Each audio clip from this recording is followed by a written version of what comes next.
Les vraies voix Sud Radio, 17h-19h, Philippe David, Cécile de Ménibus. Bonjour à tous, les vraies voix jusqu'à 19h comme tous les jours avec Philippe David. Bonjour mon cher Philippe David. Bonjour ma chère Cécile de Ménibus. Ah, vous avez failli m'appeler Céline. Non, c'est que ma langue a fourché. Non, je sais que vous appelez Cécile, ma langue, j'ai dit c'est chef. Voilà, mais j'ai pas fini dans l'eau. Voilà. Le fil rouge sur le bouton rouge. Le fil vert. Sur le bouton vert. En tout cas, ce numéro de téléphone, le 0826 300 300, si vous êtes bien connecté, tant mieux. On est ravis de vous accueillir juste à 19h et au sommaire de cette émission, le grand débat du jour à 17h30. À Fontaine, près de Grenoble, le maire et ses élus, les services municipaux, les bailleurs sociaux et la police s'unissent pour reprendre un quartier gangréné par le trafic de drogue dès demain. Et pour 10 jours, la commune lance une opération de sécurité et d'occupation citoyenne. Alors parlons vrai. Est-ce que la réalité a fini par exploser au visage de la classe politique? Et à cette question, trafic de drogue, insécurité, certains élus ont-ils été dans le déni pendant des années? Vous dites oui à 97%. Vous voulez réagir? Aude attend vos appels au 0826 300 300. Et le maire de Fontaine sera avec nous, Franck Longo. Et puis le coup de projecteur des vraies voix à 18h30. Y aura-t-il des référendums d'ici 2027? Emmanuel Macron pourrait donc lever le voile ce soir lors de son grand entretien sur TF1. En coulisses, chaque camp défend déjà ses priorités. Et parlons vrai, 20 ans après le référendum sur le traité constitutionnel européen, ça fera 20 ans le 29 mai, un retour du référendum en France vous paraît-il souhaitable? Et à la question, sur quel sujet souhaiteriez-vous un référendum? Vous dites à 79% sur l'immigration, à 11% sur la dépense publique, à 8% sur les retraites et à 2% sur la fin de vie. Vous voulez réagir?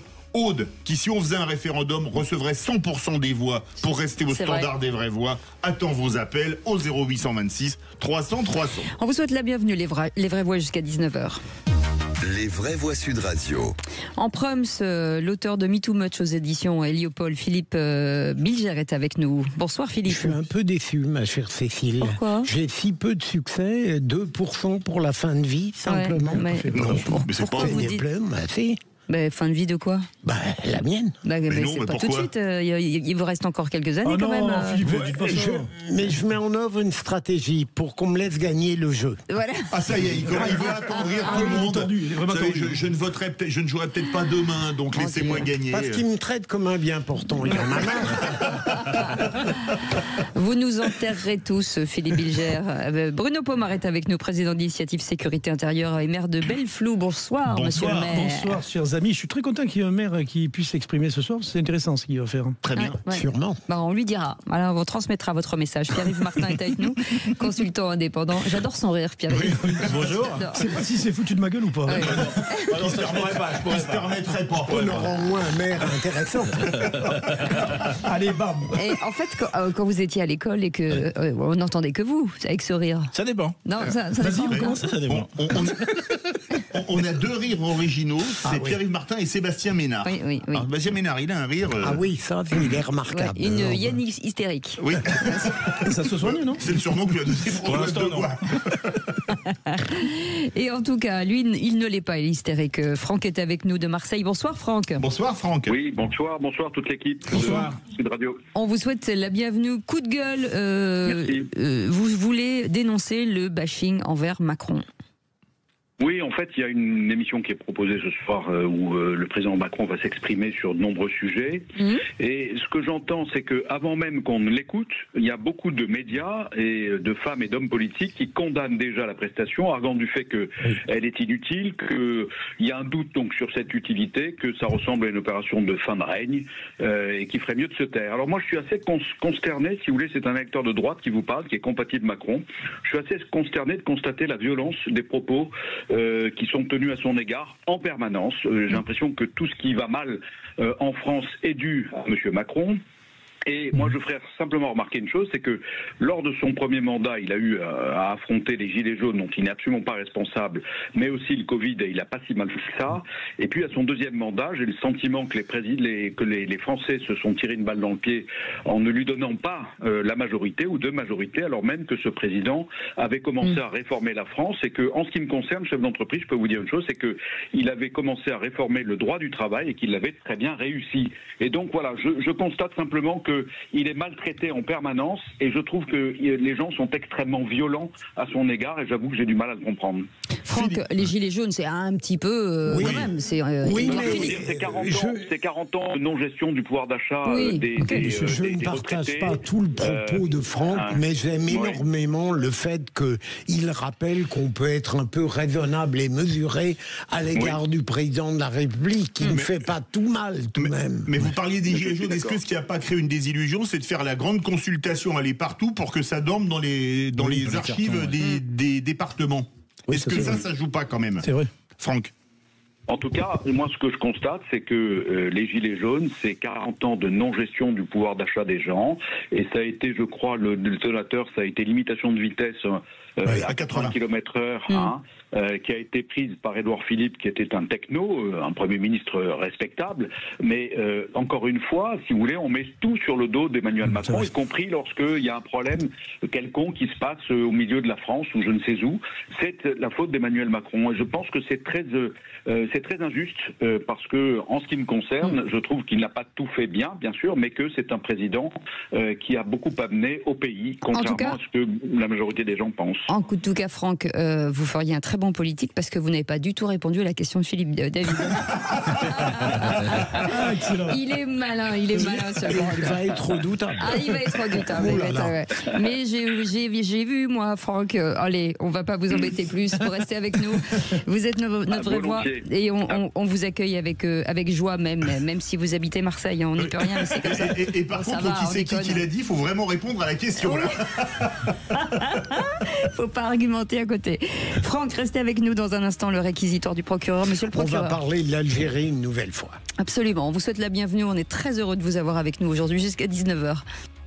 Sud Radio. Parlons vrai. Sud Radio. Parlons les vraies voix Sud Radio. 17h-19h. Philippe David, Cécile de Ménibus. Bienvenue dans les vraies voix, vous êtes de plus en plus nombreux et ça nous fait chaud au cœur avec Philippe David qui les compte sur ses doigts, mais maintenant au début on les comptait sur les doigts, maintenant il peut plus. Il y en a trop. Je vais essayer de me dédoubler, mais là c'est compliqué. Il y en a trop. Qu'est-ce que vous voulez que je vous dise? En tout cas, c'était un plaisir de vous avoir tous les jours. Merci en tout cas à votre fidélité à l'ensemble de la grille de Sud Radio, comme Philippe Bilger, qui écoute du matin au soir, et quand il écoute pas, il est dans l'émission. Je ne comprends pas comment je peux perdre le jeu. Voilà. C'est un mystère. On se pose des questions. Mais tu vas le gagner là, j'en suis sûr. J'aimerais bien. Pierre-Yves Martin est avec nous aujourd'hui, consultant indépendant, et Bruno Pomar, président d'Initiative Sécurité Intérieure et maire de Belleflou. Et dans un instant, les trois mots dans l'actu, c'est avec Félix Mathieu. Bonsoir Félix. Bonsoir Cécile, bonsoir Philippe. Et de quoi parle-t-on aujourd'hui? On va parler des larmes de Kim Kardashian au procès de son braquage à Paris, de Gérard Depardieu, condamné à 18 mois de prison avec sursis pour agression sexuelle. Il fait appel. Et puis de cette effrayante tentative d'enlèvement en plein Paris. La fille d'un patron des crypto-monnaies et son bébé.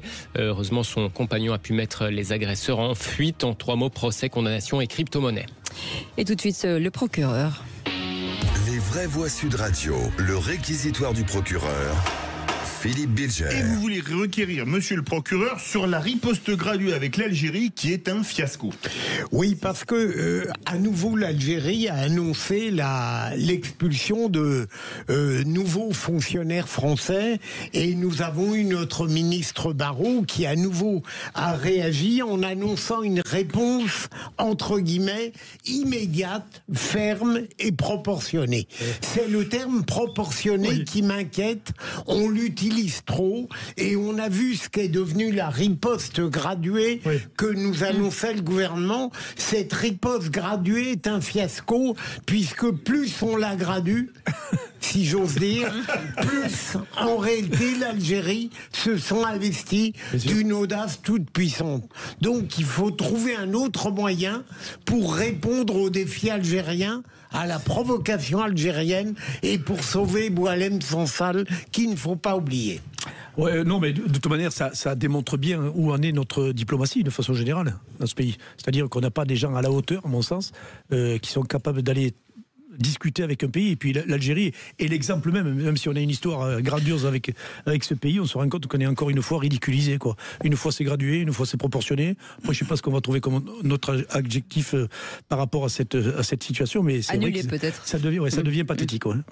Moi, je suis pas complètement d'accord, Bruno, parce que je trouve que la diplomatie française n'est pas à mettre à la poubelle comme ça. Elle est juste le reflet. Elle est juste le reflet, à mon sens, de la perte d'influence de la France dans le monde.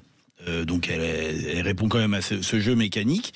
Et deuxièmement, je pense que là, sur le sujet de la relation avec l'Algérie, on a quand même une difficulté, c'est que la France n'a jamais été capable de clôturer ce dossier algérien. Non, mais c'est surtout l'Algérie qui veut pas le clôturer, le régime militaire algérien. Mais c'est parce que c'est bien la posture de la France qui génère, à mon avis, une réaction belliqueuse.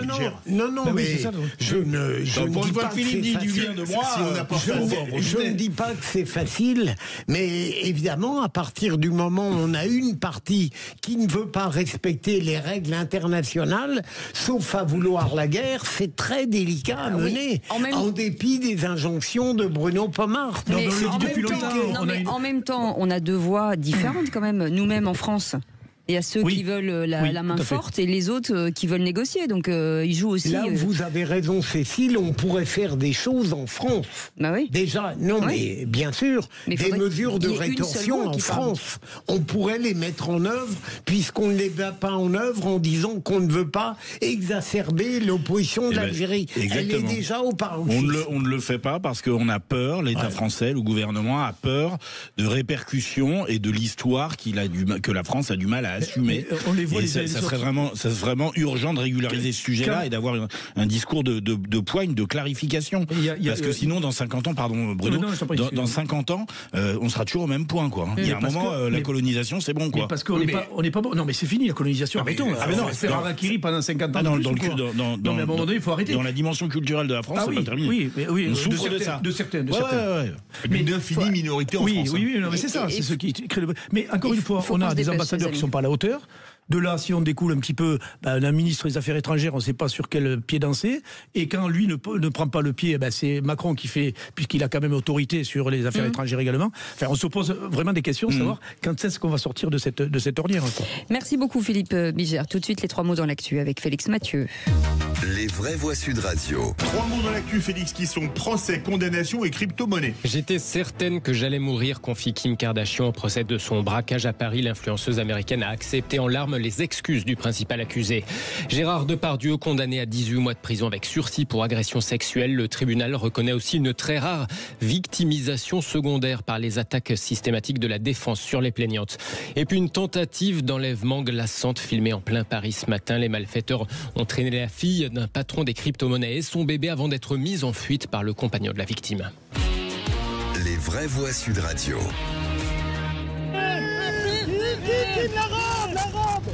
Et des bijoux à vendre. Oh, et on est à Cannes. Alors non, on n'est pas à Cannes comme le suggère malicieusement un photographe à l'arrivée de Kim Kardashian ce matin. Mais les flashs effectivement étaient de sortie au vieux tribunal judiciaire de Paris sur l'île de la Cité. C'est là que se tient le procès du braquage de l'influenceuse américaine. Cette nuit de cauchemar dans un palace parisien en 2016. Procès en présence de nombreux curieux d'ailleurs arrivés à l'aube ce matin pour pouvoir y assister. On est étudiants en droit, donc on trouvait ça intéressant d'assister à un procès dans le cadre de nos études. Puis en plus de ça, c'est vrai que c'était assez sympa de suivre celui de Kim Kardashian, étant donné que c'est quelqu'un de notre génération qu'on suit. La famille Kardashian, très reconnue mondialement, plus pour ma génération. Et parce que c'était un vol un peu extraordinaire déjà. Tous les luxes qui est là dans sa vie, dans son quotidien, de se faire voler à Paris, c'est un peu d'intéressant. Kim Kardashian qui a pris la parole très émue cet après-midi en anglais avec un interprète. J'étais certaine que j'allais mourir, a-t-elle confié. Le président lui a lu la lettre d'excuse rédigée par le principal accusé quelques mois après les faits en 2016, mais qu'elle n'avait encore jamais lu avant aujourd'hui. En larmes, l'influenceuse américaine a indiqué accepter ses excuses. Naturellement, c'est très émouvant, surtout que j'ai travaillé dans le secteur de la justice et que je veux devenir avocate. Je crois à la deuxième chance, a lancé Kim Kardashian, qui s'était d'ailleurs effectivement déjà engagée chez elle aux États-Unis pour une amélioration des conditions de détention des prisonniers. Philippe Béliger. C'est bien, elle est venue et apparemment elle a eu un comportement parfaitement digne. Moi, que puis-je dire d'autre? Qu'elle ait eu peur de mourir, je le crois volontiers. Moi, ce qui m'interpelle dans cette affaire, c'est encore une fois, je les appelle depuis tout à l'heure les pieds nickelés, mais on les a avec l'affaire de la crypto, et puis les pieds nickelés avec ces anciens là, qui ont voulu réussir un coup de folie, qui n'ont rien fait du tout. Quoi. C'est, le grand banditisme, c'est plus ce que c'était, ce qu'il était avant, quoi. Dans les années 80. On avait un vrai grand banditisme. Mais là, je ne sais pas si c'est du grand banditisme, là. Ils n'ont pas la prétention d'être qualifiés de grand banditisme. Je les appelle les pieds nickelés. Mais est-ce qu'on peut croire à leurs excuses? Oui, parce qu'ils ne vont pas dire au tribunal, non, je ne regrette rien. Parce que les excuses au tribunal, c'est un grand classique, quoi. Mais évidemment, mais heureusement. C'est un grand classique, mais tout le monde ne le fait pas. Oui. Donc en fait, c'est pas si un grand classique que ça. Mais peut-être que certains qui ne l'en font pas sont plus sincères que certains qui en font. Philippe Béliger, vous qui avez été avocat général. Oui, mais enfin, ça ne fait jamais de mal d'entendre des excuses, quoi. Alors, on parlera peut-être de Depardieu dans quelques instants. Si ça permet aux victimes de passer plus facilement la suite, c'est toujours bien. Le deuxième mot, condamnation. Gérard Depardieu reconnu donc coupable d'agression sexuelle. Le tribunal correctionnel de Paris le condamne à 18 mois de prison avec sursis pour avoir agressé sexuellement 2 femmes sur le tournage du film Les Volets Verts en 2021. L'acteur devrait être aussi inscrit au fichier des auteurs d'infractions sexuelles. Lors du délibéré, les juges notent la cohérence des récits des parties civiles face à une défense jugée fluctuante. Le tribunal regrette aussi la dureté du débat, le préjudice généré par les attaques systématiques de la défense sur les parties civiles, une rarissime reconnaissance de victimisation secondaire, soit une mise en cause directe du système de défense de Jérémy Assous, l'avocat de Gérard Depardieu qui annonce faire appel. À partir du moment où vous êtes mis en cause aujourd'hui dans une affaire dite d'agression sexuelle, vous êtes automatiquement condamné, et peu importe si vous avez et si on relève de multiples contradictions, des mensonges, voire des incohérences et des incompatibilités physiques. On considère que ce n'est absolument pas grave, et pire, on considère que le fait de remettre en cause les accusations est une agression supplémentaire. C'est-à-dire que nous sommes à un stade, on a passé une nouvelle étape, c'est-à-dire que maintenant, la défense même dans ce type d'accusation, de procès, n'est plus acceptée. Maître Jérémy Assous, l'avocat de Gérard Depardieu, qui va donc faire appel de sa condamnation à 18 mois de prison avec sursis pour agression sexuelle, propos recueillis par l'AFP. Il ne faudrait pas que Jérémy Assous croie que tous les avocats sont traités sur le même mode que lui.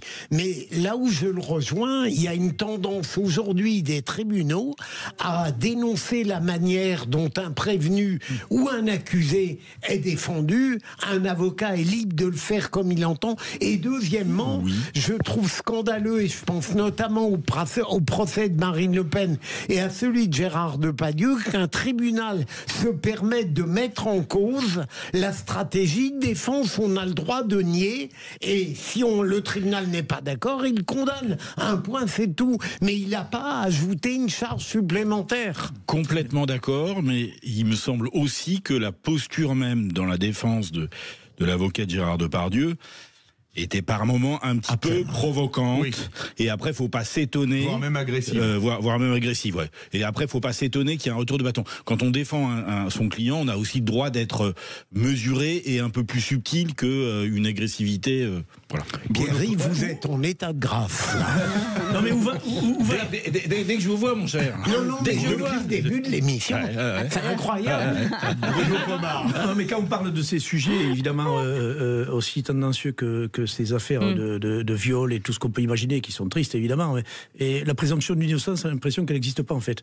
C'est ça ce qui est. C'est pas vrai. Oh si, ça fait peur parce qu'on est jugé avant les juridictions. Excusez-moi, par les associations. Excusez-moi, Philippe, Julien Bayou, il n'a pas été autorisé par les accusations.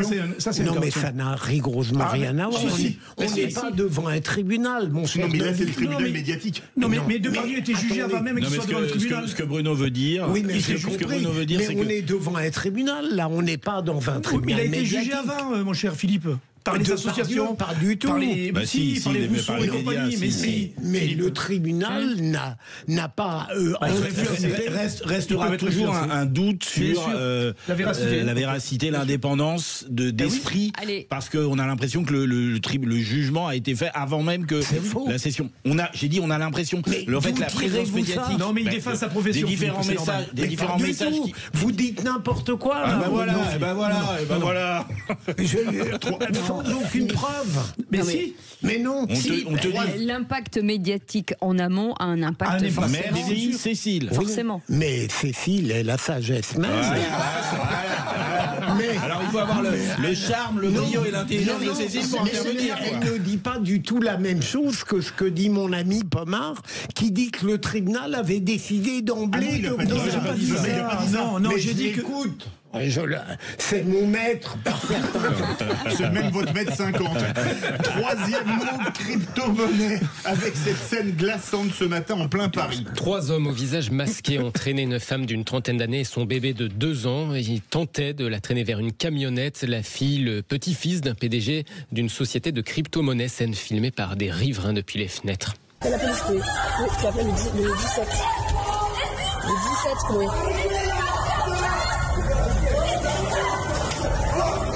C'était ce matin dans le 11e arrondissement de Paris. Finalement, les 3 hommes ont été mis en fuite par le mari de la victime. Elle-même avait eu le réflexe de s'emparer d'une des armes de poing d'un des agresseurs pour la jeter un peu plus loin. La camionnette, faussement floquée du sigle Chronopost, a été retrouvée à quelques rues de là, abandonnée. Nouvelle prise pour cible de personnalités liées à la crypto-monnaie après la séquestration et les mutilations sur un jeune dirigeant du secteur. Ça, c'était il y a quelques mois. C'est terrifiant. L'affaire Balin, il y a quelques mois. Le 1er mai, on a eu ce même type d'affaire avec séquestration et ce qu'on peut imaginer. Et puis là, oui, effectivement, ça devient inquiétant, oui, c'est clair.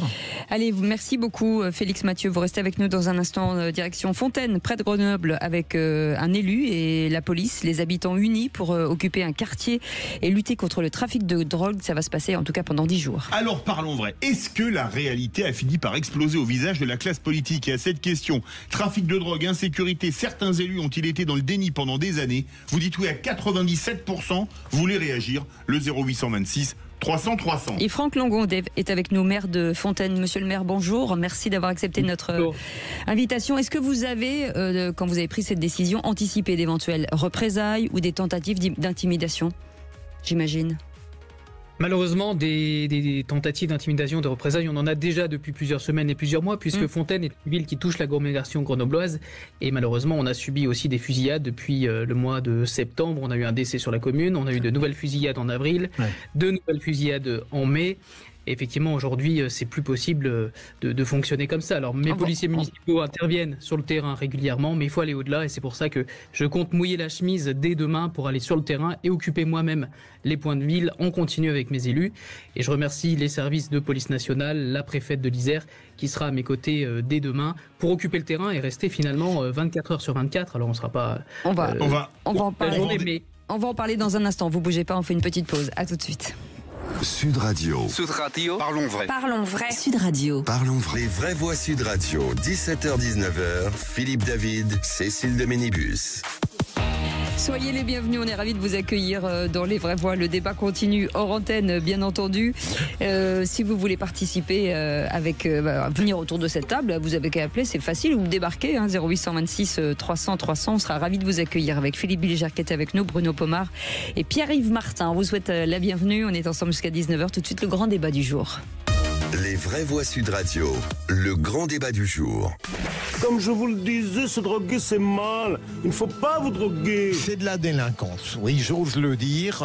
Et vous fumez, monsieur? Comment tu sais que c'est de la drogue, toi? C'est de la drogue, hein? Non! Non! On veut pas! Et à Fontaine, près de Grenoble, le maire, ses élus, les services municipaux, les bailleurs sociaux et la police s'unissent pour reprendre un quartier gangréné par le trafic de drogue. Dès demain et pour 10 jours, la commune lance donc une opération de sécurité et d'occupation citoyenne. Alors parlons vrai, est-ce que l'État étant impuissant, c'est aux élus locaux de prendre le relais comme à Fontaine? Et à cette question, trafic de drogue, insécurité, certains élus ont-ils été dans le déni pendant des années? Vous dites oui à 97%. Les vraies voix attendent vos appels et monsieur le maire également au 0826 300 300. Et nous sommes ravis de l'accueillir, Franck Longon, maire de Fontaine. En tout cas, merci d'avoir accepté notre invitation à Sud Radio. D'abord, petit tour de table avec Philippe Bilger. On pourrait avoir un double regard contradictoire sur ce qui s'est passé à Fontaine. C'est d'abord un regard négatif en disant que cette démarche collective est le signe en quelque sorte de la carence de l'État et du fait fait que celui-ci, par les organes dont il a la maîtrise, ne permet plus d'assurer la sécurité. Mais pour ma part, je préfère un regard positif. Je trouve extraordinaire, véritablement, cette démarche collective qui réunit un grand nombre d'acteurs sous l'autorité du maire et avec son concours.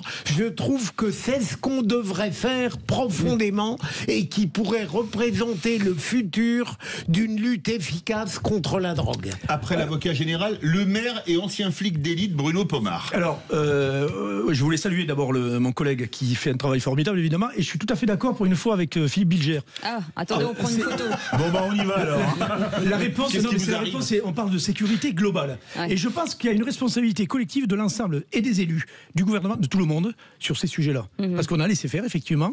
Il y a quelques années en arrière, Darmanin a lancé cette fameuse loi sur la sécurité globale, où on devait mettre dans la boucle sécuritaire l'ensemble des acteurs. Ça va du maire, en passant par le gouvernement, en passant par les bailleurs, en passant par les associations, en passant par les éducateurs, en fait, tous les acteurs de la société. Et ça, malheureusement, on n'a pas su le faire avant. Et le résultat, il est là. C'est-à-dire, ce maire est en train de galérer, je dirais, avec ces problématiques de stupes qu'on rencontre dans les 1500 quartiers QPV de France et les 62 QRM. Quartiers prioritaires de la ville. Voilà, et les quartiers de reconquête républicaine. Bon, c'est pas le cas chez lui, mais c'est exactement le schéma qu'on a actuellement. Et c'est bien qu'il y ait cette réaction de ce maire, une réaction qui est spontanée et qui sera pas durable à mon sens. Il va nous en dire plus et je pense que c'est important de le faire encore une fois. Pierre-Yves Martin. Moi je voulais aussi vous féliciter monsieur le maire pour votre démarche. Je trouve ça, comme dit Philippe, extraordinaire. Bah, il est content d'être venu. Hein.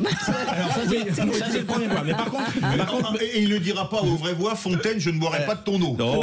Non, néanmoins, monsieur le maire, j'ai deux questions et qui sont des questions de soutien, pas du tout des questions pièges. La première question, c'est au bout de ces 10 jours, qu'est-ce qui vous permettra de dire ça a bien marché, je suis content de ce que j'ai fait, ou au contraire, je suis déçu? Ça, c'est ma première question. Ma deuxième question, c'est dans votre esprit, le 11e jour, il se passe quoi?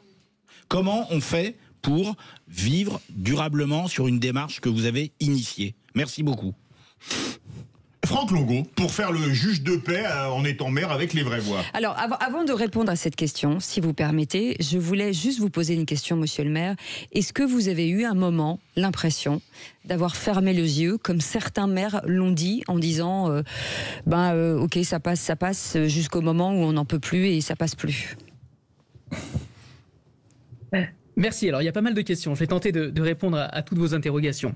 D'abord, vraiment, merci beaucoup de m'accueillir. Et c'est une opération qui est assez inédite et qui commence demain. Donc, j'aurai sûrement beaucoup plus de réponses à vous apporter dans quelques jours.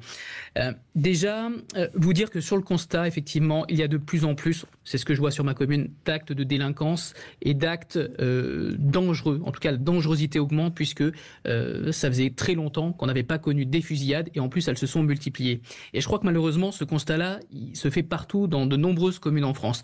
Donc finalement, ce qui avant était gérable par quelques policiers nationaux, finalement aujourd'hui ça ne l'est plus puisque la délinquance a vraiment explosé. Et entre moi, déjà mon début de mandat, j'ai été élu pour la première fois en 2020, donc c'est mon premier mandat, hein. Je suis un jeune maire, j'ai 36 ans. J'ai d'abord essayé d'agir avec mes moyens, j'ai rajouté des policiers municipaux, j'ai augmenté 30% mes effectifs de police, j'ai rajouté des caméras, l'année dernière j'ai mis 30 caméras supplémentaires, j'en remets 30 cette année, c'est un budget d'1 million d'euros. J'ai créé une brigade cynophile il y a un an de ça, c'est un chien policier avec un maître chien. Donc en fait, depuis le début de mon mandat, je rajoute des policiers, je rajoute des caméras, j'ai racheté des véhicules, j'ai racheté des boucliers, j'ai racheté des casques, je remets des effectifs, je remets de la médiation.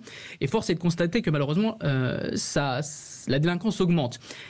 Donc finalement, à force de recevoir les habitants qui me disent moi j'ai envie de quitter le quartier, à force de recevoir des parents qui me disent moi j'ai désinscrit mon enfant du basket parce que je ne veux pas qu'elle rentre tard le soir, parce que sur les points de deal avec ces fusillades, il peut y avoir des balles perdues et malheureusement on a eu des blessés qui n'avaient rien à voir avec les points de deal. Donc forcément, au bout de 4 ans, malgré tout l'argent que la ville a mis, je suis obligé de me dire finalement, il faut que j'y aille moi-même, que je reste avec mes élus des heures sur les points de deal, avec mes policiers municipaux. Je remercie la police nationale parce que, comme je le dis, nous, on est débordés avec l'augmentation de la délinquance, mais la police nationale l'est aussi. Ils font un travail formidable, nos policiers nationaux. Et moi, je critique pas du tout l'action de l'État. Au contraire, ils ont énormément de choses à faire. Par contre, je considère que c'est aussi le rôle des maires. Et c'est pour ça que j'investis énormément sur la sécurité. J'ai une ville de 23 000 habitants. J'ai aussi un quartier prioritaire, un QPV d'environ 4000 habitants. Malheureusement, ces points de deal, elles sont juste à côté de mon quartier prioritaire parce que j'ai le tram qui va de Grenoble à ma commune. Il y a un arc d'écart et je suis touché aussi par la délinquance de l'agglomération grenobloise. Donc effectivement, j'ai décidé d'agir. L'objectif de ces 10 jours, et je vais répondre maintenant aux questions qui m'ont été posées, c'est aussi de voir avec les habitants comment derrière, effectivement, on met des solutions durables en place. Parce que moi, en tant que maire, je ne vais pas pouvoir être tous les jours, toutes les heures sur les points de deal.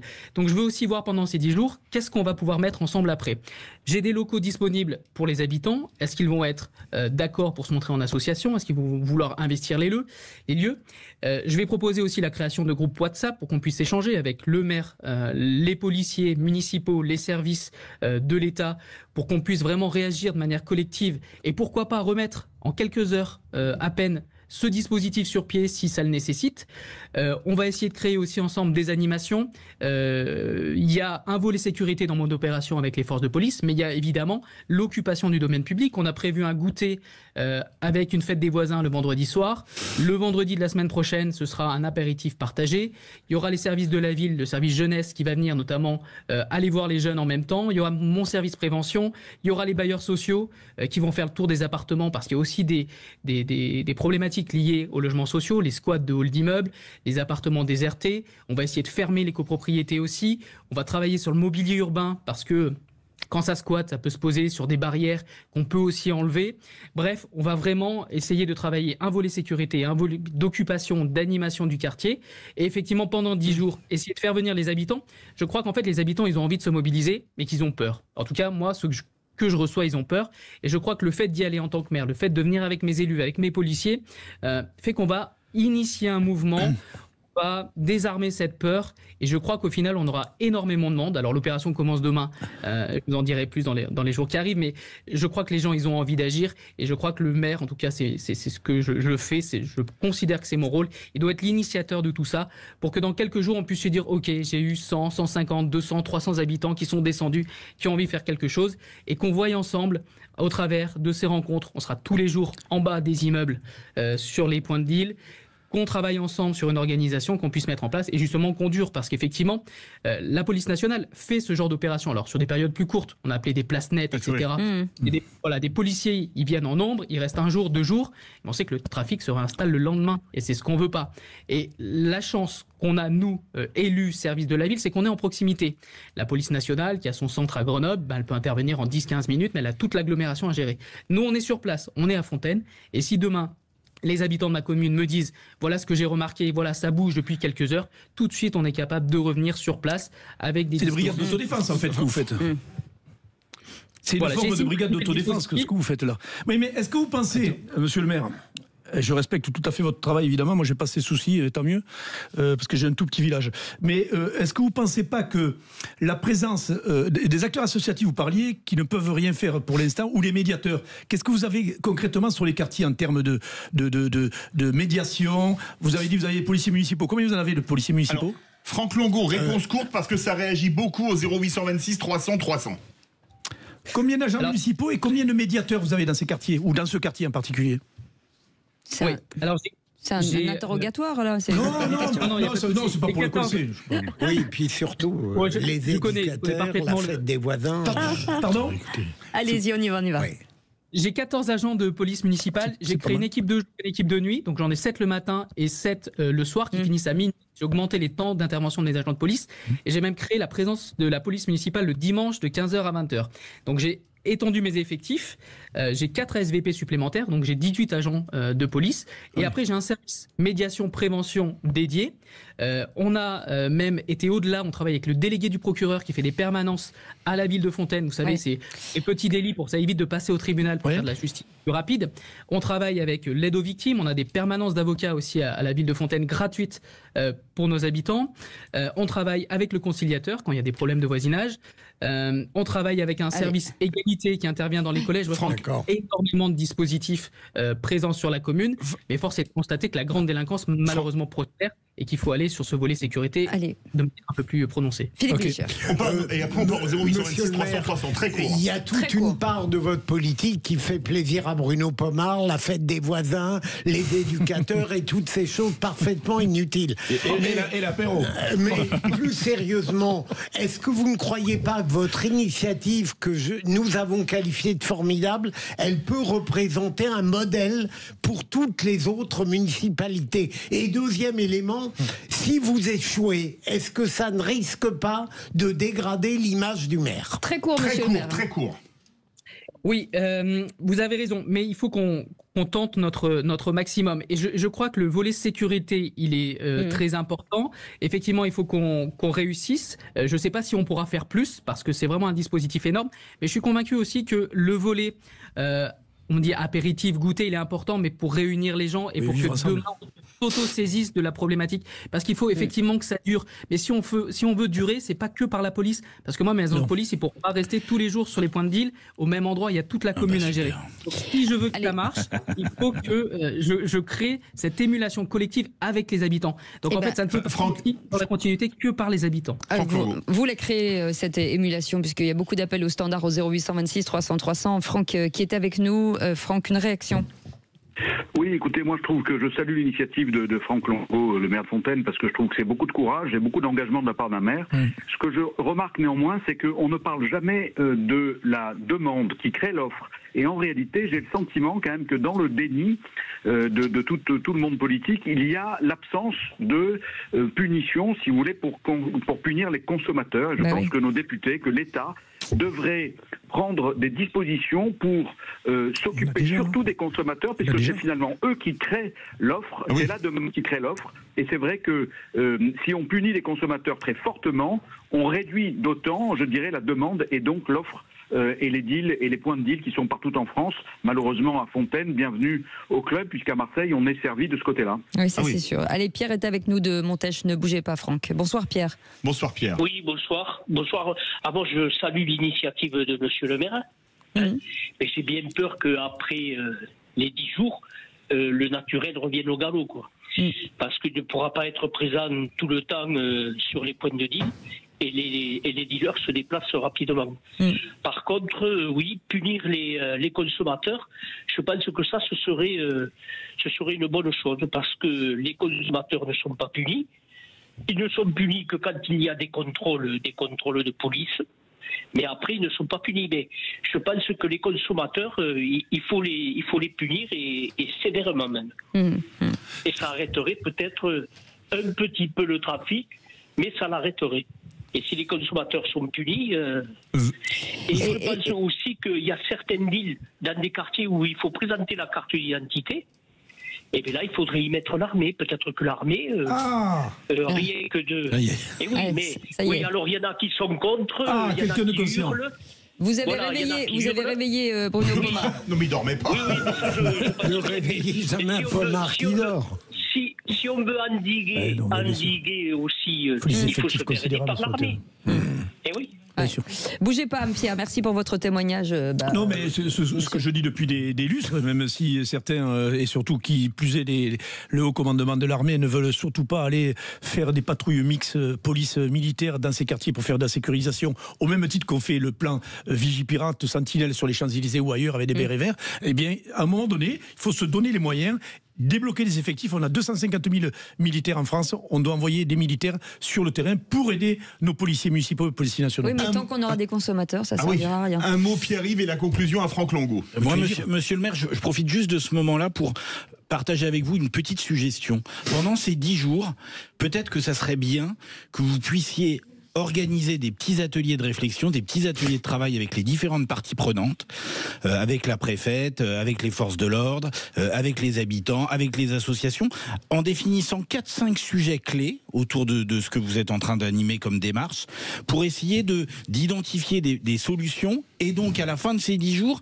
d'identifier des engagements de qui peut faire quoi pour que le 11e jour, ça continue à vivre. Mais Pierre-Yves, en fait, c'est une réunion de travail que vous lui proposez. Ne pas agir pendant les 10 jours. C'est ça. Non, pas du tout. Mais vous êtes d'une. C'est non, mais terrible, ça. Non, mais Pierre-Yves, il sait tout ça. On va laisser répondre le maire Franck Longo. Allez, vous avez 20 secondes. Pour répondre à tout le monde en plus. J'ai un exemple très concret. Je demande aussi plus de pouvoir à l'État pour les maires.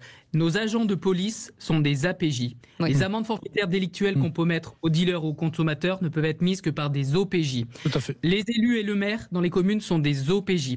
Moi, je suis prêt à mettre des amendes forfaitaires délictuelles de 200 € aux consommateurs parce que si j'appelle la police nationale le temps qu'ils viennent ou si je ramène le dealer, ils n'ont pas que ça à faire. Moi, je suis prêt en tant que maire, avec mes adjoints, à mettre des amendes tous les jours à nos consommateurs de drogue. Le problème, c'est qu'en fait, ça n'existe pas puisqu'on doit le mettre de manière électronique et que les élus aujourd'hui n'ont pas accès au logiciel électronique d'OPJ. Et d'ailleurs, il faut consulter le TAJ, le traitement des antécédents judiciaires, auxquels les OPJ élus n'ont pas accès. En fait, moi, je demande à ce que mes agents de police, APJ municipaux, aient les mêmes droits que nos OPJ et que des amendes de 200 € sur les consommateurs, on puisse les mettre nous directement ou alors les élus. Moi, je suis prêt à le faire avec mes 10 adjoints. Mes policiers municipaux arrêtent un dealer, on se déplace en 2 minutes, on le sanctionne, on lui met 200 € d'amende. Sauf qu'aujourd'hui, on est obligé de passer par la police nationale et forcément, on ne va pas amener l'agent, enfin celui qu'on a attrapé à Grenoble, ça n'a pas de sens. Il y a tellement de choses à traiter importantes. Donc, donnez-nous aussi aux maires, aux agents de police municipaux plus de pouvoir pour qu'on puisse agir. Et moi, demain, il n'y a aucun consommateur qui ressort sans amende de ma commune. Et donc, j'assainis le point de deal en moins d'un mois. Ça, je peux le faire. Merci beaucoup, en tout cas, Franck Longo, maire de Fontaine. Et puis, on refera un bilan, si vous le permettez, dans une dizaine de jours. Vous viendrez nous raconter de nouveau ce qui s'est passé. Peut-être qu'il y aura des choses intéressantes à garder et peut-être au ministère de l'Intérieur, auprès des policiers. C'est vrai qu'il a raison. Si lui, en tant qu'OPJ, à un moment donné, ça sert à quoi d'être OPJ si on ne peut pas être opérationnel sur le terrain?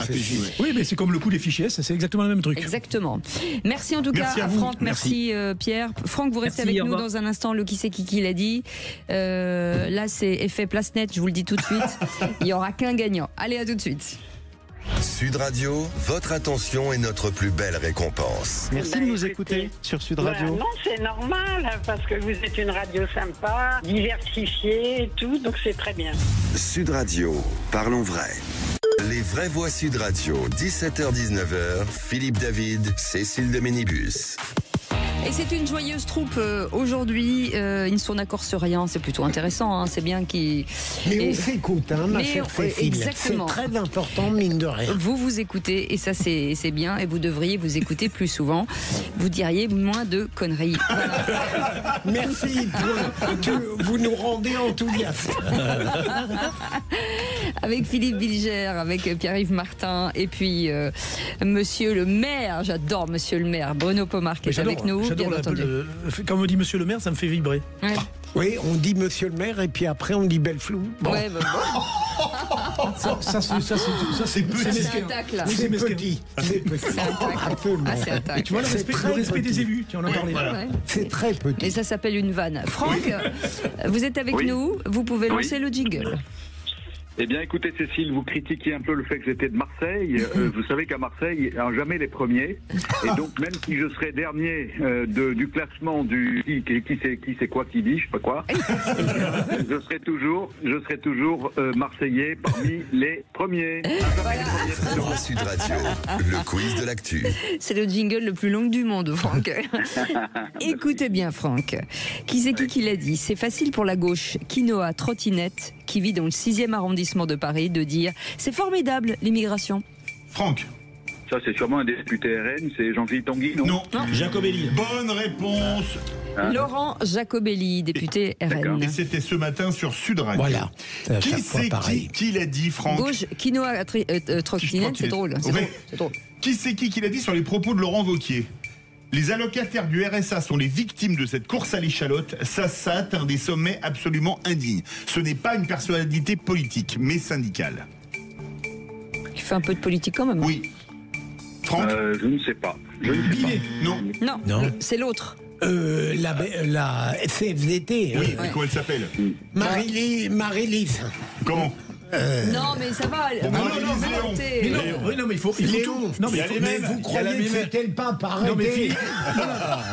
Non, mais Philippe, il connaît les réponses à moitié. Ça suffit. Mais c'est indiscutable. C'est insupportable. Mais bien sûr, Philippe, vous Franchement, il y a des limites. Vous êtes mignons tous les deux à me tenir par la main comme ça. Moi, j'adore. On les imagine partir tous les deux. Vous êtes jaloux. Hein. Regardez dans une glace, vous verrez qu'un jaloux. Vous êtes tout de même à côté de Bruno. Quelle chance, c'est vrai. S'il vous plaît. Allez, on y va. Qui c'est qui l'a dit? Écoutez bien, Franck. Je ne suis pas pour qu'on gomme la filmographie de Gérard Depardieu. Franck. J'ai entendu en plus. C'est une ministre déléguée. Langosha. Oui, c'est la ministre de... Oh là là, je ne me souviens plus des noms, c'est terrible. C'est parti. Bon, c'est pas Dati, c'est pas... comment elle s'appelle? Rachida Dati. Non. Non. Elle est très souvent très décriée. Depuis très longtemps. Oui. Aurore Berger. Aurore Berger, ministre déléguée, Je me rappelais plus. chargée de l'égalité entre les femmes Ça, c'est la culture, ça. À ce niveau-là, c'est la Qui culture. c'est qui l'a dit? Et elle a raison. Qui c'est qui l'a dit? On a le sentiment qu'à chaque fois qu'il y a des élections, macronistes et extrême gauche se mettent d'accord pour garder le pouvoir. Franck. C'est M. Bardella, non? Bonne réponse de Franck. Absolument, Franck, bravo. Oula, vous l'avez cassé. Qui l'a dit sur la loi de fin de vie? Je ne veux pas on ouvre une porte sur quelque chose qui irait beaucoup plus loin. Franck, c'est un ancien ministre qui est aujourd'hui président de groupe parlementaire. C'est parti. Attal. Non. Pas du tout. Bon, un autre groupe. Un ancien ministre de l'agriculture même. Ah, c'est l'agriculture, de l'agriculture. Non, lui, il est mort. Attends, Guillaume. Non, pas Guillaume. C'est pas Marc Fesneau, non? Oui, bonne réponse de Pierre-Yves Martin. Bravo. T'as vu comment je t'ai gratté là au poteau là? Qui c'est qui l'a dit? Qui c'est qui l'a dit, Franck? Le président Millet est un modèle à suivre sur beaucoup de points différents. Alors, c'est pas un homme politique, mais il passe sur tous les médias. Et il a un père très célèbre. Ouais. Franck. Non, je sais pas. Sarkozy. Bonne réponse de Bruno J'ai Pomar. pas entendu la phrase. Lequel? Bah, le fils, Louis. Bah, il y en a deux. Oh, bah, Je l'ai dit avant. Le Louis, je l'ai dit avant. Non, vous pouvez me donner ça quand même. Cécile la Minibus, je n'aurais pas dit la même chose avec Philippe Bilger. J'ai pas compris. Voilà. Oui, mais avec Philippe Bilger, elle n'aurait pas dit pareil. J'ai pas compris. J'aurais pas été aussi. Sarkozy. Mais vous, Millet. oui, mais vous avez mal prononcé. Non, je pense que vous avez des problèmes d'oreille. Ah oui, c'est vrai. Non. Mais en plus, il a mal dit. Et vous avez des problèmes de conscience, monsieur. Franck, alors, on en est où avec Franck? Eh bien, personne n'a été Fanny. Égalité parfaite entre Franck et Philippe Bilger, 3 points. Bravo. Et égalité parfaite entre Pierre-Yves Martin et Bruno Pomar à 6 points. Il a répondu qu'une fois, Ah oui, Philippe. ça fait 3 points. oui, La réponse, c'est 3 points. Ben, donc, moi, j'ai répondu 2 fois. J'ai Ça fait 6 points. Mais C'est c'est ce qu'on génial. est. Vous avez répondu. En fait, on a gagné, alors c'est ça. On a gagné en fait, c'est ça. C'est la vieillesse ou quoi, lui? C'est drôle, cette évaluation. Ah, j'ai des pertes de mémoire. C'est ça. Franck, merci en tout cas d'avoir été notre auditeur du jour. Vous êtes un invité quand vous voulez. Vous êtes parfait. Et Philippe Bilger a dit en antenne, qu'est-ce qu'il est bien. Il est bon. Ouais, Ouais, c'était unanime. Ah bah merci. Et il a défendu joliment Marseille. Ouais, absolument. Il a bien raison de défendre. Vous avez mal à la main? Non, pas du tout. Non, il voulait juste. Mais non, parce qu'il était en train de parler, Franck, c'est pour ça. Arrêtez ces gestes combinatoires. Cécile n'en fait jamais de tels. Voilà, c'est ça. Combina quoi? Dominatoire. Dominatoire. Est-ce qu'on peut donner un dictionnaire à monsieur Pomar? Combinatoire. Merci, on vous embrasse très fort et à très bientôt. Merci à vous. Quand vous voulez, dans un instant, le journal, la météo avec Rémi André, le coup de gueule de Philippe David. Ah, le nouveau rapport de Terra Nova. Ah, quel comédien. Sud Radio. Sud Radio. Parlons vrai. Parlons vrai. Sud Radio. Parlons vrai. Les vraies voix Sud Radio, 17h-19h, Philippe David, Cécile de Ménibus. Et c'est une joie avec nous, en tout cas avec Philippe David, de vous recevoir tous les jours dans cette belle maison Sud Radio. Vous pouvez bien entendu nous écouter, que ce soit sur le DAB+. Et nous regarder aussi. Oui, ça fait pas Il y a rire, des c'est gens pas qui ne marrant. nous écoutent pas, mais qui nous regardent. Ah oui, arrêtez de rire bêtement, sinon je vous mets au coin. non, mais Philippe David a sorti une vanne, on rigole. Ouais, bah, c'est Même bien si la elle est première pas fois. super. Philippe Bilger est avec nous, il fait ses comptes là. Non, pas du tout. Il n'est pas du tout intéressé par l'émission. Mais au contraire, j'allais dire à quel point elle me plaît aujourd'hui. Vous étiez sur Tinder là, c'est ça? Non, pas du tout. Ce qui est bien, c'est qu'il répond non. Pas du tout. Quand vous dites elle me plaît, on parle de qui? Je ne sais pas. De l'émission. L'émission, je la trouve formidable. D'accord. Je découvre que lorsqu'on ne parle pas en même temps, on peut s'engueuler délicatement. Oui, c'est vrai. C'est vrai, ouais. C'est Il y a toujours les mots justes. Oui, c'est formidable. Les mots et par rapport à vous, la pensée. Et à la fin de l'envoi, je touche. On vous souhaite la bienvenue. 0826 300 300, vous laissez des messages et on les écoute. Oui, bonjour. Je voudrais quand même signaler à l'équipe, parce qu'arrêtez de parler de Brigitte Bardot. Moi, le 12 août 2021 et le 20 août 2021, j'ai fait un don à la Fondation Brigitte Bardot de 10 000 euros et un don de 40 000 euros, soit 50 000 euros, qui ont été donc encaissés. Je n'ai pas eu un merci. Voilà. Est-ce qu'ils ont cru que j'avais blanchi mon argent? C'était mes économies, je suis écœurée. Voilà ce que je voulais dire, parce que c'est moche. S'il vous plaît, arrêtez de parler de Brigitte Bardot, je vous en supplie. J'ai mes 50 000 euros à travers la gorge. Merci, au revoir.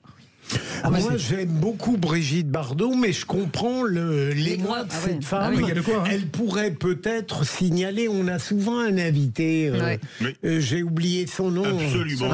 Et on pourrait lui signaler quand même. On va le dire. Oui, non, mais c'est le. Bon, moi, je considère ça comme de l'arnaque, presque à la limite. On voit que le directeur, c'est pas de l'arnaque, c'est de la manque d'éducation.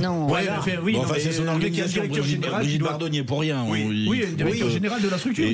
Et d'autant plus que j'ai écouté cette Brigitte Bardot hier, c'était? Mais il va en parler. Hier soir. Je voulais lui piquer son truc là, hop. Qu'il se retrouve bredouille. Non mais il y a de la méchanceté dans le visage de finalement. Mais en même temps, on peut être deux pour en parler, ça ne me gêne pas. Mais bon, on fera un concours après, celui qui en a le parler mieux. Vous restez avec nous dans un instant, le coup de gueule de Philippe David. Le dernier rapport de Terra Nova, voilà, qui va encore donner envie de voter à gauche aux classes populaires. Et c'est Philippe David qui en parle le mieux. À tout de suite.